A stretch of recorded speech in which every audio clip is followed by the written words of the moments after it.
another black and brown male killed at the hands of a police officer. I need you more now than ever before. I need you to give me what I need to preach a word of comfort, a word of hope for such a time as this. And God, during this process, I ask that you do something for me that I cannot do for myself. And that is to send down the power of your Holy Spirit to give me everything I need to preach and teach with clarity of thought and of utterance. Now consecrate me, Father, to thy service, thy grace divine. Let my soul look up with steadfast hope. Let my will be lost in thine. Amen. The first total knee replacement was successfully performed in 1968. And over the 52-year history of total knee replacements, orthopedic surgical advancements have been made regarding the care patients receive post-operatively. When the first surgery was performed, the collective school of thought was that patients should remain on bed rest for several days following the procedure. This was suggested as a means to manage the pain and promote recovery. However, patients who remain sedentary following a procedure as traumatic and aggressive to that of a total knee replacement had a higher chance of developing blood clots, which could lead to other serious medical conditions or complications, even death. As the field of orthopedic surgery continued to evolve, the invention of a CPM machine was introduced. A CPM machine is a machine that facilitates constant passive motion and would gently but constantly move the newly replaced knee joint. The benefits of a CPM for those patients who were on bed rest was that they saw a decrease in the occurrence of blood clots simply because of the constant but passive movement. It was also noted that patients who began the use of the CPM machine also reported a decrease in the severity of pain sooner.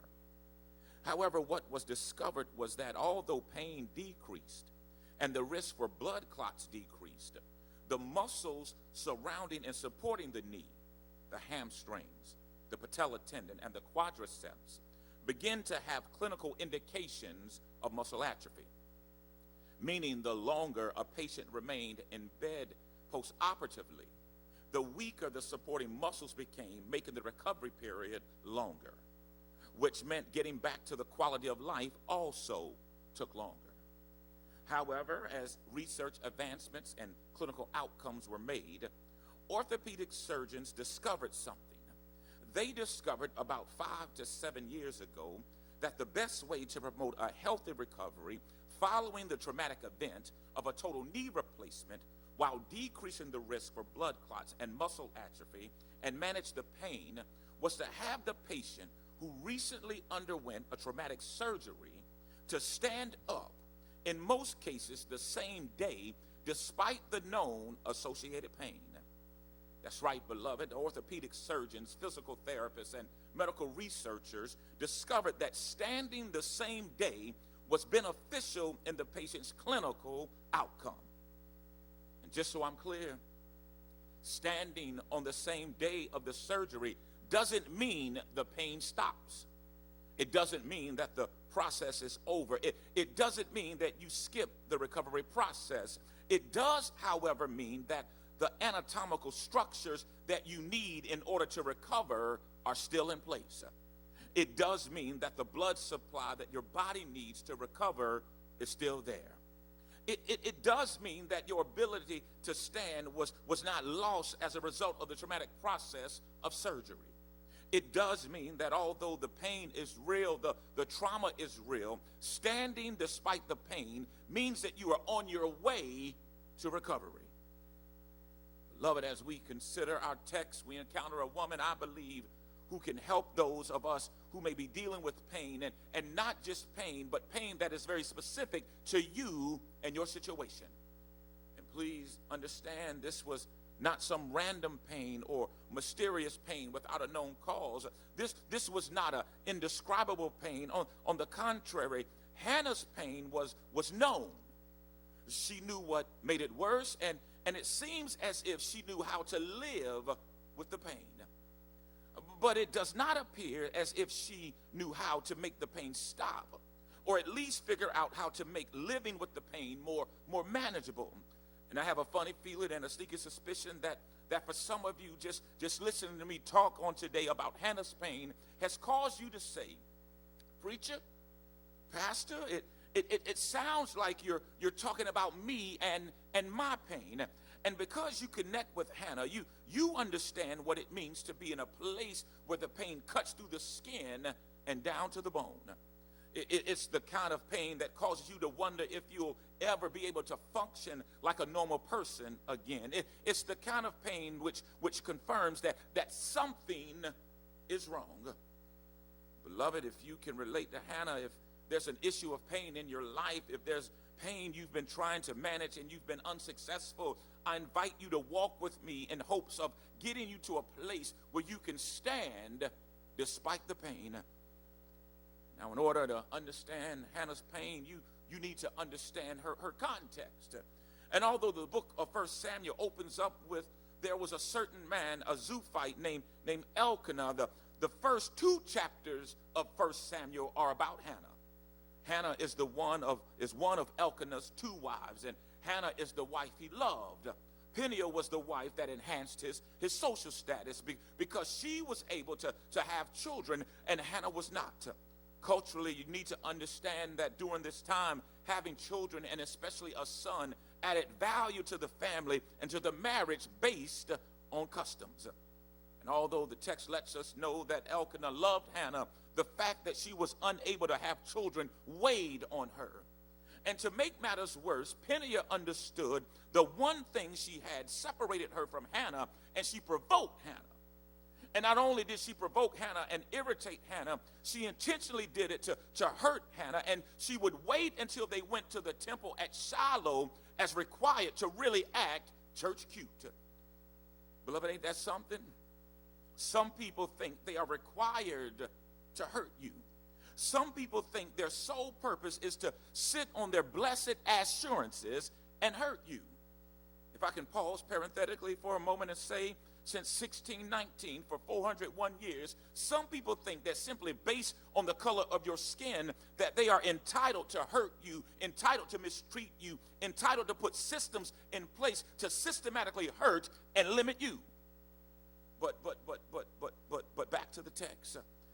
To make matters worse, in the text, this would happen every time they were required to go to the temple and render their sacrifices to the Lord for what God had done for them. Understand, culturally, they were required to go 3 times a year, and year after year, they went to Shiloh. Understand, Peninnah was nasty all the time, but she waited until she had an audience at the church. She waited until she got into the ministry meeting. She waited until she was, or time to be around everybody, to act extra special with her nastiness. Everyone else is coming to bless the Lord, but Peninnah is plotting on how to cause pain. Everyone else is coming to worship the Lord in the beauty of holiness, and Peninnah is exercising her conniving spirit on how to kick Hannah's back in. Beloved, it's one thing if someone hurts you and you have the ability to move on or never see them again, but when the source of your pain is constantly there, and they're not only there, but taking great joy in causing you pain, is something different. And this is the context of where we find Hannah. And there's several observations I want to highlight about Hannah's story and her pain that I feel will help any of us learn how to stand despite the pain. The first thing the text revealed to me is this: sometimes our routines exacerbate our pain. I'll say that again. Sometimes our routines exacerbates our pain. Verse 3 of the text says, year after year they went to Shiloh. Verse 7 of the text says, year after year, whenever Hannah went to the house of the Lord, her rival provoked her until she wept and would not eat. Now keep in mind, they went 3 times a year, and they went for years. So for years, 3 times a year, year after year, they had to go to the place where Hannah's pain was exacerbated. But not only that, the trip to Shiloh was required 3 times a year, which meant you had to prepare days in advance before you took the trip, which meant Hannah developed a routine for preparing for the pain, which could mean that in the days leading up to prepare for the trip, Hannah's emotions became a mess. See if this helps. Science has proven it takes 66 days for the average person to develop a routine to form a habit or a pattern. Those habits which develop out of routine is the brain's way of helping us establish a pattern that neurons can follow. They essentially put us on autopilot. In other words, the things we do train our brains, or what we do conditions us for certain things, which means our routines can become our servants or our masters. The problem is people choose them to become their master. So for year after year, 3 times a year, Hannah was conditioned by the routine to endure the pain.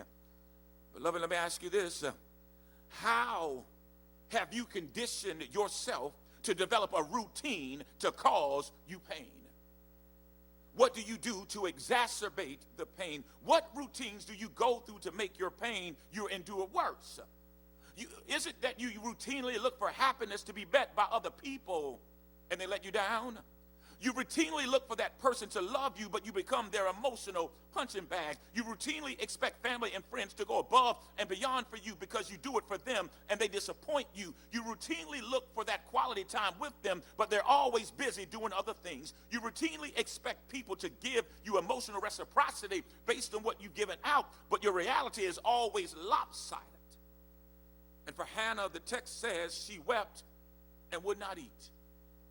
Beloved, Hannah's routine exacerbated her pain to the point of depression. And please keep in mind, this is a woman who went to the temple like she was supposed to. She knew the Lord and she was still depressed. Please understand, prolonged feelings of helplessness, if not properly addressed, can lead to depression, which can lead to physical ailments, which can lead to psychological maladjustments, which can lead to feelings of spiritual isolation from God. Now, I know some of you have it all together and you are Junior Jesus or a super saint, and no matter what the issues you are faced with in life, you are simply too blessed to be stressed. But beloved, if we can be honest today, there are some things you're facing in your life you have stressed out about and you're depressed about. There are things that have happened to you that have consumed your emotions and your thoughts. I don't care how religious you are. I don't care how you're able to keep it together for a few hours as you go throughout the day trying to fool people. The truth of the matter is you're stressed. Please understand, depression is an emotional state that has little regard for your race, your class, or your economic status. Depression even has little regard for your religious beliefs, and because depression is an equal opportunist, you can know and love the Lord and be just like Hannah and find yourself standing in the I'm catching hell line of life, and Hannah's routine is causing her pain. Now, beloved, if science confirms that it takes 66 days to develop a routine, 66 days to train the brain and neurological functions to create muscle memory for you to stop carrying the routine or to have a routine or trained behavior. Let me ask you this.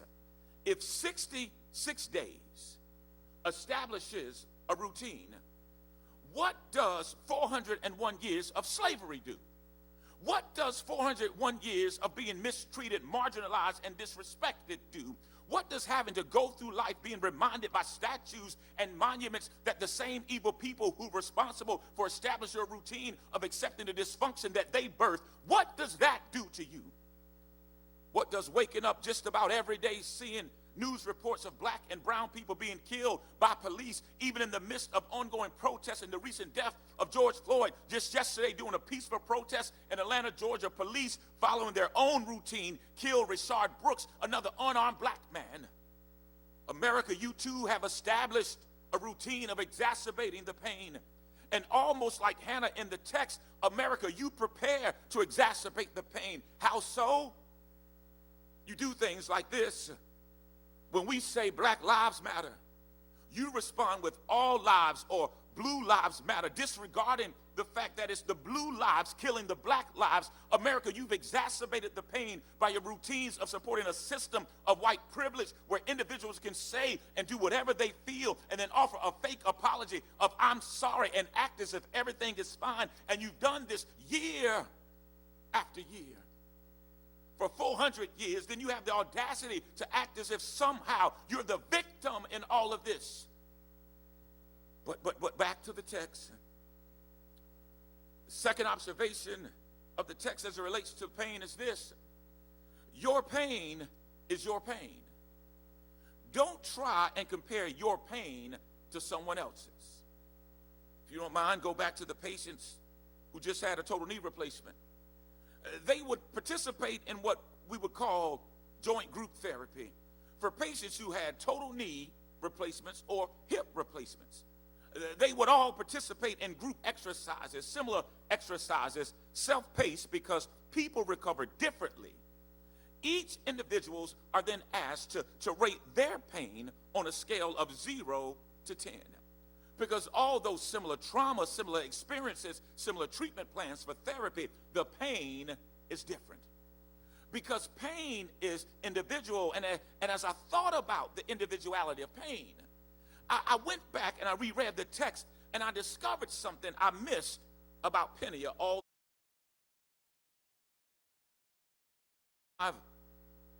Whenever the day came, Elkanah, to sacrifice, he would give portions of the meat to his wife, Peninnah, and to all of her sons and daughters.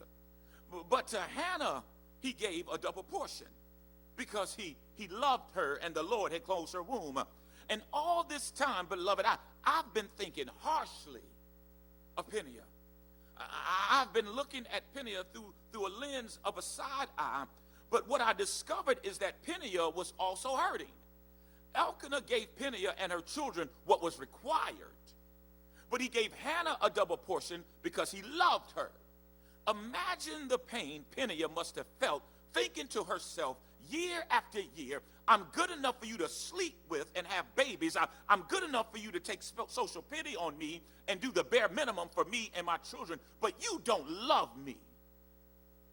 The text says Elkanah loved Hannah and treated Hannah better. Beloved, Hannah's pain was real and Peninnah's pain was real. The only difference was this: Peninnah didn't deal with her pain. She just became a living example of an old cliche: hurt people hurt people. Hannah had nothing to do with Peninnah's pain, but Peninnah made sure she was going to hurt Hannah the best way she could by highlighting Hannah's individual pain. Beloved, please understand, some people need for you to be down so they can feel better. They need for your children to be busted and disgusted so their children's accomplishments shine better. They need for you to be in a horrible marriage so they can feel good about the dysfunctional mess they call a relationship. For them to be up, they need you to be down. For them to sing, "The Lord is blessing me" right now, they need for you to be singing, "I'm catching hell." And all of this is happening in the text is because two individuals with different levels of pain are trying to exist in the same space, never dealing with their individual pain. As a result, they go through life in perpetual pain. Now, please understand, I ain't talking about nobody. I'm just talking about who I'm talking about. You need to understand, if you want to move beyond your pain, you'll need to assess your pain. So let me ask you this. On a scale of 0 to 10, how bad is your pain today? Is it better than yesterday? And the reason you have to be able to assess your own pain is because can't nobody tell you how bad you're hurting. You have to identify your pain, understand the surgeon performed the surgery, but they have to ask the patient to rate the pain, because progress is determined based on how the patient rates the pain. So America, guess what? What you see in the aftermath of the pain you inflicted, the pain you caused, what you see in the rioting and destruction, and I'm not condoning rioting or destruction, what you see in this destruction is not black people acting like savages and animals. It's not out of control black people destroying their own stuff. It's just your patience trying to answer the question of 401 years of ongoing traumatic surgery. How's your pain? America, based on what I see, Black America's pain on a scale of 0 to 10 is 10, and it's been a 10 since 1619. But again, back to the text. The third observation in the text as it relates to pain is this: some pain cannot be pacified.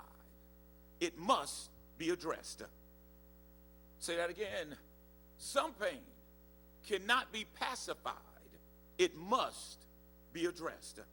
Verse 5 says, but to Hannah he gave a double portion. Verse 8 says, don't I mean more to you than 10 sons? Beloved, Hannah is dealing with a very deep hurt and emotional pain. She's depressed, and Elkanah tries to make her feel better with things. And even though he tried, nothing he did could pacify Hannah's pain. And I don't know the source of your pain, the cause of your pain, and the depth of your pain, or how debilitating your pain is, but I do know that you can't pacify the pain. I do know that you can't drink the pain away. You can't sex the pain away. You can't shop the pain away. You can't sleep the pain away. You can't smoke the pain away. Beloved, sooner or later, if you're going to be the best you can be, you're going to have to deal with the pain. You're going to have to face the pain. You might need someone to stand with you, but face your pain. You might need a therapist to help you face it, but face your pain. You might need comfort, or you might need to confront your frustrations, but face your pain. You might need to process everything, but face your pain. Now this is a sub point, a bonus point that blessed my socks off. Verse 9 says, after eating in Shiloh, Hannah stood up. Now I don't know if you shouted right then, but if you didn't, you missed your shout. The text says in verse 9, after eating in Shiloh, Hannah stood up. It's been year after year for years. Year after year, 3 times a year for years. She's depressed, living with emotional pain, and it's worse in Shiloh, but Hannah stood up. And she stood up in the very place of her worst pain. Now, I don't know what finally happened to cause Hannah to stand despite the pain. I don't know what went through her mind. I don't know what was said that gave her the ability to stand up, but she stood up despite the pain. The total knee replacement on the first day, they have a wheelchair, pain medications, a physical therapist, and a rehab aid. But one thing for certain and 2 things for sure, even with the encouragement and assurance, the person is not going to stand up until they're ready.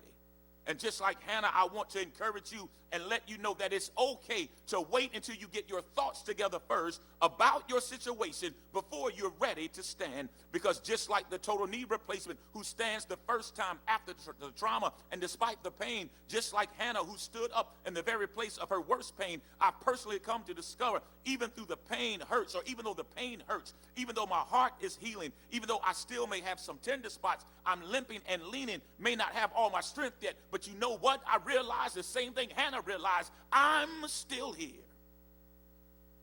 Love it.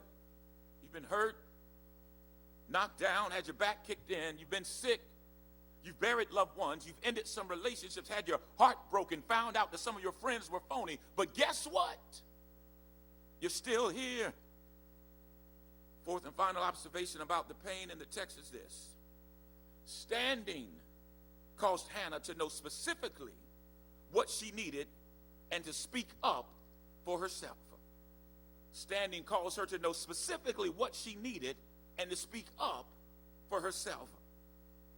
After standing, the text says in verse 11, and she made a vow, saying, Lord Almighty, if you will only look on your servant's misery and remember me, and not forget your servant, but give her a son, then I will give him to the Lord for all the days of his life, and no razor will be used on his head. It may have taken years, but she knew what she needed. Her eyes were filled with tears, but she knew what she needed. Heaviness of heart, but she knew what she needed. Crying from the depths of her soul, but she knew what she needed. Able to move her lips, but no words came out, but she knew what she needed. Peniel probably still irritating her, but she knew what she needed. Other people enjoying the festival at Shiloh, but she knew what she needed. Then verse 15 of the text says she spoke up for herself.